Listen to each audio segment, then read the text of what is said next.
Marriage के लिए propose करती है और वो लोग ब्राइडल स्टोर में शॉपिंग कर रहे होते हैं, जहाँ जहाँ हेयोंग को मिस कॉन मिल जाती है और वो ऑफर करती हैं कि वो ग्रूम के लिए टक्सीडो देखे।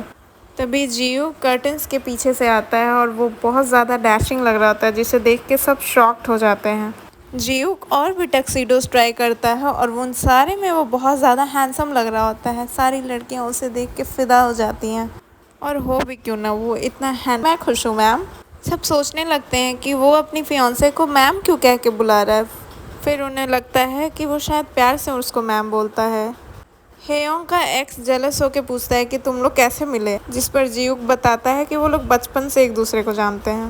अगले सीन में हेयोंग जियूक से बहुत ज़्यादा गुस्सा नजर आती है। वो उससे सवाल करती है कि आखिर वो उसके साथ ऐसा कैसे कर सकता है, वो इतना सुंदर कैसे हो सकता है। फिर वो दोनों एक कॉफ़ी शॉप में जाते हैं, जहाँ पर हेयोंग जियूक से सवाल करती है कि वो इतना फ्लॉन्ट क्यों कर रहा था उस ब्राइडल स्टोर में, जिस पर जियूक कहता है कि वो तो तुम्हारा एक्स था ना, मुझे लगा कि तुम मुझे उसके सामने फ्लॉन्ट करना चाहती होगी।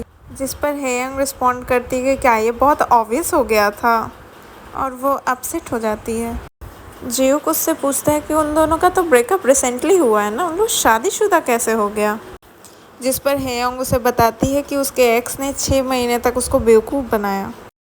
फिर हेयोंग जियूक से पूछती है कि तुम्हें मेरे बारे में बहुत कुछ पता है, ये कैसे हो सकता है, हाँ, और तुम्हें सब मेरे बारे में याद भी रहता है। जिस पर जियूक कहता है कि तुम्हारे शब्द, तुम्हारे एक्शंस और तुम्हारे एक्सप्रेशंस मुझे सब याद रहते हैं, मेरा दिमाग तेज जो है। नेक्स्ट सीन में हेयोंग अपने ऑफिस में दिखती है, जहां वो सब लोगों को अपनी शादी में आने के लिए इनवाइट कर रही होती है। उसकी मुलाकात उसके बॉस से भी होती है। उसका बॉस उसे लिफ्ट शेयर करने के लिए ऑफर करता है। हेयोंग अपने बॉस को लिफ्ट में ही इनविटेशंस दे देती है और उन्हें शादी में आने के लिए कहती है।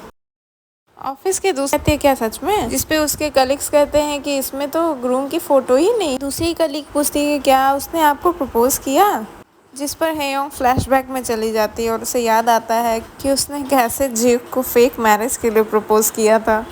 उसे अपना रिक्वेस्ट करता हुआ चेहरा याद आ जाता है, जिसमें वो जियूक से कह रहे थे प्लीज़ मेरे ग्रूम बन जाओ, मुझे एक ग्रूम की ज़रूरत है। पर वो अपने कलीग से कहते कि हाँ हाँ उसने मुझे प्रपोज किया था। जिस पर उसका एक्स उसे टोकता है कि मुझे तो कोई अंगूठी नहीं दिख रही, कहीं तुम ही ने तो उसे प्रपोज नहीं कर दिया, तुम बहुत हड़बड़ में लग रही हो। जिस पर हेयोंग उसे कहती है कि तुम शादी में देख लेना। नेक्स्ट सीन में हेयोंग वापस जियूक के कन्वीनियंस स्टोर पे पहुंच गई है और वहां बैठ के लॉलीपॉप खा रही होती है और अपने प्रपोजल के लिए आइटम्स ढूंढ रही होती है। जियूक पूछता है क्या कोई प्रपोज करने वाला है, कहती हाँ तुम। ये सुन के जियूक शॉक्ड हो जाता है और वो हेयोंग से पूछती है मैं क्या करने। जियूक सदमे में चला जाता है। वो हेयोंग को कन्वीनियंस स्टोर से निकालने की कोशिश करता है। हेयोंग उसे कन्विंस करती है कि अरे तुम बस नी डाउन कर जाना, मैं कैंडल और बलून फुला दूंगी। जिस पर जियूक कहता है तुम्हें प्रपोजल की नहीं, तुम्हें साइकाट्रिस्ट की ज़रूरत है, तुम्हारा दिमाग ख़राब हो गया है, मैं क्यों करूँगा प्रपोज, यहाँ से चली जाओ।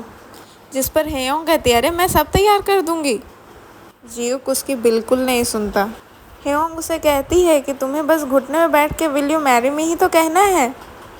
जिस पर जियूक साफ इनकार कर देता है और उसे कन्वीनियंस स्टोर से बाहर फेंक देता है।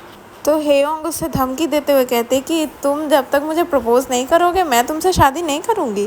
जिस पर जियूक कहता है कि अच्छी बात है, कैंसिल कर दो शादी, भूल जाओ सब कुछ और चली जाओ यहाँ से। जिससे हेयोंग बहुत ज़्यादा अपसेट हो जाती है और दूसरा रास्ता सोचने लगती है। फिर हेयोंग अपने आप को डेट पे लेके जाती है, बहुत सारे फ़ोटोग्राफ्स खींचती है और एक्ट करती है जैसे वो अपने बॉयफ्रेंड के साथ डेट पे गई है। ऐसे ही हेयोंग और भी सेटअप्स में अपनी फ़ोटोग्राफ्स लेती है, जैसे कि पार्क में डेट पे जाते हुए कि बॉयफ्रेंड उसको घुमा रहा है, वो बहुत ज़्यादा खुश है, वो एक्ट करती है जैसे वो बहुत ज़्यादा क्यूट है और स्माइल करते हुए अपने आप को ही आई लव यू टू कहती है। फिर वो ग्रॉसरी स्टोर में जाती है, जहाँ पे वो ऐसे एक्ट करती है जैसे वो अपने बॉयफ्रेंड के साथ ग्रॉसरी स्टोर में गई है। वो वहाँ कुछ फूड सैम्पल्स भी ट्राई करती है। फिर वो अपने घर पे अपने बहनों के साथ बैठ कर सोच रही होती है कि क्या फ़ोटोज़ अच्छी आई हैं या नहीं, क्या करें क्या नहीं करें। नेक्स्ट सीन में जियूक सो रहा होता है जब उसे एक फ़ोन कॉल आता है, जिसका रिप्लाई वो टेक्स्ट करता है कि तुम मेरी चिंता मत करो, मैं बिल्कुल ठीक हूँ। लेकिन दोबारा कॉल आने पे वो रिस्पॉन्ड करता है और सामने वाले को बताता है कि मेरी शादी हो रही है। नेक्स्ट सीन में हेयोंग अपनी शादी के लिए शॉपिंग करती हुई नज़र आती है, जिसमें वो अपनी शादी की रिंग चुनती है और जियूक के लिए वो एक रेंटल इंगेजमेंट रिंग लेती है। रिंग लेने के बाद वो वापस से कन्वीनियंस स्टोर जाती है, जहाँ पे उसकी बहन का पार्सल आया रहता है, लेकिन उसे कन्वीनियंस स्टोर में कोई नज़र नहीं आता है और अचानक से कोई बाहर से दरवाज़ा लगा कर चला जाता है। हेयोंग पूरा पैनिक कर जाती है। थोड़ी देर में कन्वीनियंस स्टोर की लाइट भी चली जाती है। हेयोंग बहुत ज़्यादा डर जाती है। फिर अचानक उसे येलो लाइट्स और एरो नज़र आते हैं, जिसके पीछे पीछे वो चलना शुरू कर देती है। थोड़ी आगे बढ़ने पे उसे मैरी मी करके कप नूडल्स का एक स्टैक नज़र आता है, जिसे देख के वो बहुत ज़्यादा खुश हो जाती है, एज इफ़ वो एक रियल प्रपोज़ल हो। फिर एक टॉय ट्रेन आता है, जिसे देख के वो थोड़ी सी सरप्राइज हो जाती है। उस टॉय ट्रेन पे एक क्यूट सा टेडी रहता है, जिसके आगे में कुछ रखा रहता है। उसको वो खोल के देखती है तो उसे दिखता है कि उसमें एक रिंग है जो कि जेली की बनी हुई है। वो उस जेली के रिंग को देख के बहुत ज़्यादा खुश हो जाती है। तभी उसे जियूक की आवाज़ आती है कि डिड यू लाइक इट, क्या तुम्हें अच्छा लगा। फिर जियूक उसे एक और सरप्राइज़ देता है, जिसमें शेफ भर के उसकी फेवरेट जेली रखी होती है और उससे पूछता है कि आखिर उसका जवाब क्या है, क्या वो उससे शादी करेगी। जिस पर हेयोंग मुस्कुराते हुए उसे हाँ में जवाब देती है। फिर हेयोंग जियूक को उसकी रिंग ऑफ़र करती है कि मैंने तुम्हारे लिए रिंग खरीदी है, ज़रा देखो तुम्हें फ़िट होती है कि नहीं, और वो उसे परफेक्टली फ़िट आती है। अगले दिन हेयोंग और जियूक की शादी है और हेयोंग को ज़्यादा ही खुश है रिंग को पाकर।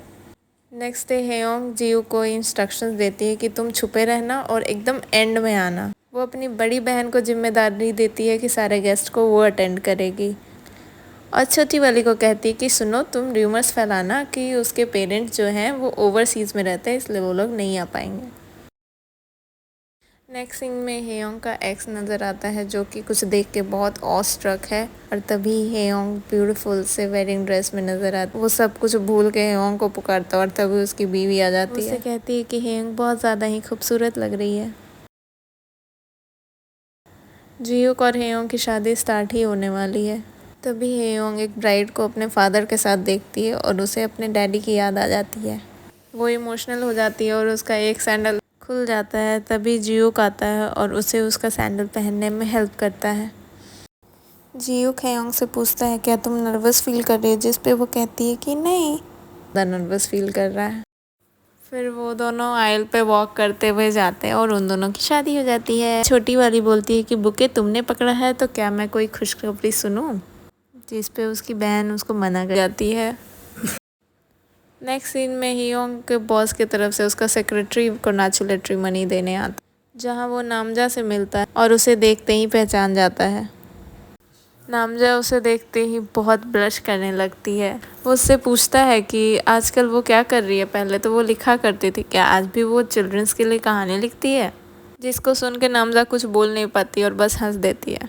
नेक्स्ट सीन में हेयोंग होटल जा रही होती, जियूक उससे डिवोर्स के लिए कहता है और रिंग वापस कर रहा होता है कि तभी हेयोंग के एक्स आ जाता है और उसकी वाइफ एक्स को बाय कहते हैं और दोबारा मिलने के लिए तैयार हो जाते हैं। तभी हेयोंग जियूक को स्माइल करते हुए देखता था और होटल सेम होने के कारण हेयोंग मिस क्वॉन से बार बार मिलती रहती है। वो सोचती है कि काश उन लोग से छुटकारा मिल जाए, लेकिन वो हो नहीं पाता है। हेयोंग चाहती है कि उन लोग को किसी तरह अवॉइड करता है। वो लोग सेम फ्लोर पर रुक रहे होते हैं और कोइंसिडेंटली उन लोग का होटल का रूम भी नियर बाय रहता है। फिर मैं इसको सब्सक्राइब शेयर